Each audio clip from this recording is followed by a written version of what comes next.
Welcome to the Genius Factory. Enjoy the video. You start by confirming the SQL Server instance name, database, and a working SQL account. This is critical so your app can authenticate. Once confirmed, open your Chash project and add the Microsoft Data SQL client package via NuGet. This provides the connection classes you need. Next, create a secure connection string in app settings.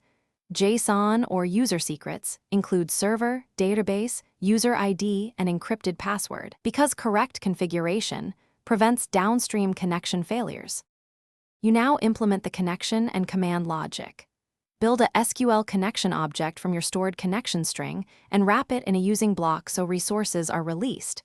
This avoids connection leaks.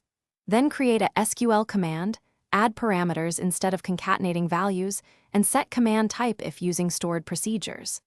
Execute with execute reader, execute scalar, or execute non-query based on the operation. Make sure to handle exceptions and log errors so you can trace failures during development. You finish by testing all CRUD paths and validating results. Run simple selects first to confirm connectivity. Once done, implement connection pooling settings and retry logic for resilience. If you hit errors, check that SQL Server allows TCP/IP and remote connections, confirm the server name and port, verify SQL authentication mode, and inspect firewall rules. One key troubleshooting tip: if connection fails, temporarily test with SQL Server Management Studio using the same credentials to isolate whether the problem is server or application configuration.